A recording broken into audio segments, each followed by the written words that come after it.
지금 제재하고 있는 웹 3.0과 민코인이라고 제가 이제 작년까지 한 달에 5개 칼럼을 썼다고 했는데 이제 다 끊어버리고 이제는 영남일보에 하나만 쓰고 있거든요. 웹 3.0과 민코인 그 시리즈의 그러니까 번호입니다. 11번이 이제 가장 최근에 원래 했던 그 시리즈인데 그래서 저는 결국은 어떻게 볼 것이냐 하면 저는 결국은 구글 글라스 실패했잖아. 왜냐하면 사람들이 그러니까 안경을 통해 가지고 정보를 섭취하는 것이 너무나 불편하게 여기기 때문에 그래서 지금 나오는 게 그냥 스마트워치잖아요.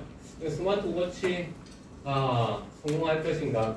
그래서 저는 그것도 좀 의심이 좀 들어요. 그 다음에 나오는 게 지금 스마트 링이잖아요. 반지 나오고 있잖아요. 근데 저는 결국은 휴대폰이라고 생각해요. 저는 휴대폰. 그럼 휴대폰이 지금 아날로그 폰에서 이제 스마트폰으로 바뀌었듯이 AI 폰, 그러니까 컴퓨터가 아니라 AI가 장착되면 완전히 이제 웹3로 갈 거라고 생각을 저는 하고 있어요. AI까지 이제 장착이 안 된 거잖아요. 그래서 결국은 이제 그 문제, AI 폰이 이제 될 것이다라고 생각하고 그렇게 되면 웹3는 한순간에 올 수밖에 없다라고 생각하고요. 그렇게 되면 누가 가장 많이 쓰게 되신 것인가? 저는 2030 세대가 아니라고 생각해요. 오히려 장년층이라고 생각해요. 우리나라 지금 유튜브를 가장 많이 쓰는 연령층이 몇 세인지 아세요? 자, 50%세요. 왜? 기술이라고 하는 거는 초창기에는 어떤 기술의 새로움에 사람들이 열광하지만요. 그 다음에 소위 말해서 중후기가 넘어지면 기술의 편의성에 초점을 맞추거든요. 결국은 AI 폰이 적응해가지고 사람들한테 뭔가를 주게 되면 결국은 이 청년층이 아니라 청소년층이 아니라 장년층, 노년층에서 갈 거라고 생각해요. 그래서 최근자로 이런 게 있어요. SNS에 많이 쓰는 1030 세대 집단은 어떻게 이제 비교를 해봤잖아. 자존감 저하를 경험한다는 거예요. 왜? 다른 사람들이 해하는 거 보면서 나는 내 인생은 왜 이래? 나는 이렇게 독서실에서 있고 나는 지금 직장이 없는데 내 친구들은 다 맛있는 레스토랑에 가고 좋은 월급을 받고 그런데 장년층에 SNS에 많이 쓰는 사람들 오히려 삶의 만족도와 그 다음에 자아 존중감이 오히려 상승하고 있다라고 얘기하고 있잖아요. 그렇죠? 그래서 결국은 이 AI폰에 대해서 기술의 편의성을 해주면 결국은 소비자층은 확실하게 보장되어 있다라고 저는 이제 생각을 하는 거죠. 대구에도 이것을 이제 선도하는 회사가 있어요. 최근에 이제 국내에서 가장 큰 그 전시회 가운데 하나잖아요. 그러니까 월드 IT 서비스에서 그러니까 시그마 체인이라고 하는 이 회사가 이제 피키라고 하는 웹3 기반한 SNS를 이제 선보였죠. 이 피키의 SNS는 여러분들이 이제 다운로드를 받아가지고 써보시면 이제 아실 수 있는데 가장 큰 게 우리 지금 SNS 어떻게 쓰냐면 이제 사진을 찍어놔. 그 다음에 내가 지금 당장 못 올리니까 일단 사진 찍어놓고 시간 날 때 페이스북이라든가 올리면 유튜브에 올려가지고 이제 그러면 안 되잖아요. 그렇죠. 나중에 하잖아. 나중에. 그렇게 하는 사람들이 많잖아. 왜냐면 지금 그냥 하면 글 쓸 시간이 없잖아요. 박한우 교수의 강의를 지금 찍어가지고 내 강의도 들어야 되는데 거기 언제 또 막 쓰겠어. 근데 피키는 현장에서 찍은 사진만 올릴 수 있어. 현장에서 찍은 사진만 올릴 수 있어. 그래서 저도 처음에 황당했어요. 왜 이렇게 만들었어요? 라고 하니까 얘기는 가짜뉴스가 너무 많다는 거야. 가짜뉴스. 특히 음식점 관련된 정보들에서 가지도 않고 취재도 안 하고 기사 쓰는 사람들하고 똑같은 거지. 그러니까 가지도 않고 음식 그러니까 바로 현장에서 그럼 어떻게 피키에서 GIS를 해야 되는 거죠. 그래서 ABS 로케이션 베이스로 그 사람의 위치를 해서 현장에 앱에서 바로 사진을 찍어서 올려야 돼. 그냥 나중에 올리는 건 안 돼요. 그러니까 웹3의 개념인 그러니까 셀프 베리피케이션 프로토콜이라고 해서 웹3가 자신을 인증하는 프로토콜을 만들어야 되는 건데 그것을 ABS하고 연결시켜가지고 현장에서 그런데 나는 아직 익숙하지 않아요. 일단은 해보니까 왜? 근데 내가 익숙하지 않은 거 중요하지 않아. 나 70년대생이니까 그렇죠? 그러니까 결국은 이 서비스를 이용하는 사람들이 익숙하면 되는 거야. 그 문화를 받아들이면 되는 거잖아요.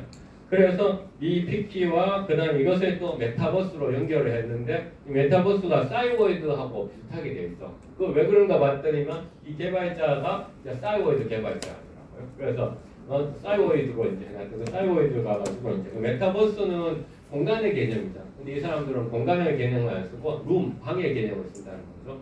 우리 인터넷 연구하는 문과 교수들은 이거 논문을 많이 썼어요. 왜 한국의 카페 문화, 한국의 그렇죠 이런 걸 많이 얘기했었어요. 그러면서 그 카페 문화가 이제 온라인에서 와가지고 우리가 뭐 지식인 같은 것도 만들고 뭐 그런 얘기를 했어요.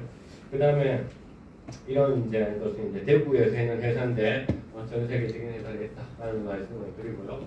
그래서 결국은 이제 이런 메타버스가 AI에 통감한다고. 이 메타버스가 되면 결국은 NFT가 필요할 수밖에 없고, NFT가 하려면 블록체인 같은 탈중앙의 네트워크가 밑에 이제 깔려야 되는 것이고, 그런 이제 세상으로 이제 결국은 바뀌게 될 것이다라고 저는 이제 생각을 합니다. 그래서 그런 관점들을 저는 이제 어떤 식으로 이제 풀어가야 될 것인가라고 하다가 이제 제가 이제 이번 5월 지금 25일날 이제 캐나다 이제 토론토에 이제 가는 이제 학회 때문에 그 학회가 이제 우리 분야에서 미디어 커뮤니케이션 분야에서는 전 세계에서 가장 큰 학회예요. 2002년도에 서울에서 개최되었을 때는 김대중 대통령이 그때 이제 오셨고 그때 저는 이제 김대중 대통령 뒤에서 사진을 찍혔어요. 왜냐면 앞자리에 앉았는데 대통령이 이렇게 들어오시면서 사진을 막 하면서 신문에 전부 다 사진이 나왔더라고요. 그때 이제 2002년도 제가 2003년도에 영남대학교 왔으니까 2002년도 박사과정 그 마지막 해였고요. 근데 이 캐나다 토론토에서는 이 미디어 커뮤니케이션 학회의 5분 회의 주제가 뭐냐면은 진정성을 확인하기라고 했어요. 진정성을 확인하기. 그 주제의 진정성을 확인하기는 왜 이렇게 적었을까? 그래서 제가 그것을 이제 하려면서 로봇 변호사 우영우라고 해요. 우영우 변호사 그 드라마 아시죠? 그거하고 연결시켰어요. 왜 연결시켰느냐면 제가 이렇게 막 얘기하면 우리 50년대, 60년대생들이 야 그렇게 세상이 변한다고 장밋빛 전망을 주면서 그러니까 순진한 사람들을 그러니까 유혹하느냐라고 이제 얘기하는 거예요. 근데 사실은 이렇게 세상이 변하면서 인공지능이 되고 로봇의 세상이 되고 이런 세상에 그럼 우리는 어떻게 인간다움이라는 것을 얻을 수 있을까? 휴머니티를 얻을 수 있을까? 그거는 이제 진정성이라고 생각하는 거죠. 근데 그 진정성은 어떻게 할 수 있을까? 바로 인간다움이라는 것은 불완전함을 보여주는 거야. 그러니까 불완전함이라는 것은 오히려 그래서 어떻게 의도적으로 실수를 해야 되는 거고 의도적으로 어떻게 합니까? 내가 뭔가의 어떤 장면들을 만들어내야 되는 거예요. 그래서 커뮤니케이션 학자들이 보니까 헐 인기 있는 정치인이라든가 연예인들이 왜 텔레비전에 리얼 예능에 와가지고 자기의 생활을 왜 보여줄까? 의도적으로 자기가 인간임이라는 것을 증명하는 거예요. 나는 로봇하고 달라. 나는 당신하고 비슷한 인간들이야. 나한테 인기를 줘. 나한테 뭔가 줘. 그래서 우리 커뮤니케이션 학자들이 보니까 지금의 세상은 이렇게 인간다움을 그러니까 진정성을 얻기 위해서 인간다움 이런 진정성을 얻기 위해서는 이와 같이 실수도 하고 의도적으로 나의 이 사생활을 노출시키고 이러면서 오히려 인공지능과 메타버스와 로봇하고 경계 짓고 구별 짓는 세상이라는 거예요. 이건 뭐 얘기해 주느냐? 바로 거기에 또 다른 틈새의 서비스와 사업들이 있다는 거죠. 왜? 이제는 사람들한테 자동화를 가야 되고 로봇으로 가야 되고 인공지능으로 가야 되고 메타버스화를 가야 되는 그 서비스가 아니라 오히려 그 반대의 서비스를 만들어내야 된다는 거죠. 그 반대.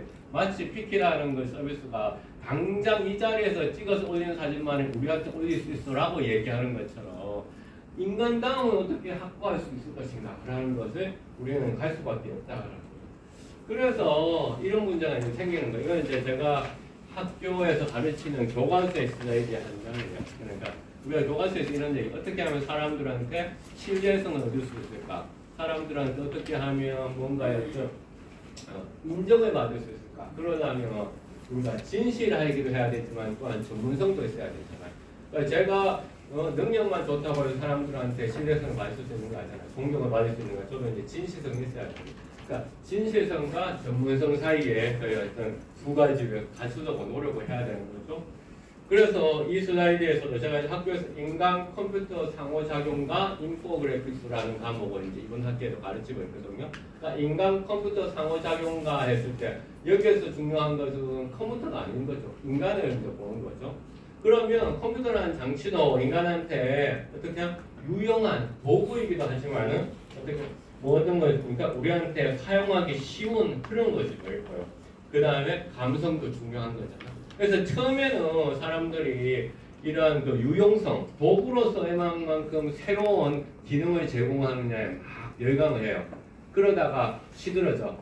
그러다가 좀 편리하게 사용할 수 있구나 이랬으면 사람들이 다시 이제 사용성에 초점을 맞춰줘. 그러다가 사람들은 좀 예쁘게 잘 꾸며져야 되는구나 하면 이제 감성에 이제 초점을 이제 맞추어지는 거죠. 그래서 저는 결과적으로는 뭐냐 이런 이야기를 많이 해요. 그러니까 미래를 이제 항상 보고 가야 된다라고 얘기하는 거죠. 왜냐하면 당장 이제 오늘도 이제 내일의 관점에서는 과거가 될 수밖에 없는 것이잖아요. 그렇기 때문에 저는 이제 지금 오늘을 보지 말고 이제 미래를 보고 그다음에 이제 내일 어떤 불확실성을 극복해야 된다라는 거죠. 그런 측면에서 또 우리 이 문과생들은 또 이거 얘기해 보면 최근에 이제 링크드인에 올라왔는 건데요. 우리가 평생 동안 누구하고 가장 시간이 많이 쓸까 했더니만 아이하고 보내는 시간이 빨간색이야. 동료하고 보내는 시간이 녹색이야. 그 다음에 파트너하고 보내는 시간이 노란색이야. 파란색 가장 위에 있는 거는 혼자 보내는 시간. 혼자 보내는 시간이 이제 우리가 인간 그런 건 뭐냐? 결국은 챗GPT하고 같이 놀아야 되는 거죠. 챗GPT하고 그렇죠? 그럼 챗GPT를 만드는 사람은 그러니까 컴퓨터를 이해해야 되겠어요? 인간을 이해해야 되겠어요? 인간을 이해해야 되는 거야. 그렇죠? 그냥 챗GPT가 놀아야 될 대상은 인간이잖아. 그러니까 인간한테 챗GPT를 이해하라고 얘기할 게 아니라 챗GPT 니놈이 나를 이해해줘야지 내가 니놈하고 놀아줄 거 아니에요. 맞잖아요. 그렇죠? 왜? 그러니까 가장 많이 시간에 뭐 혼자라는 거예요. 그리고 혼자예요. 결국. 그렇죠? 제가 일단은 준비한 강의는 이제 여기까지입니다. 감사합니다.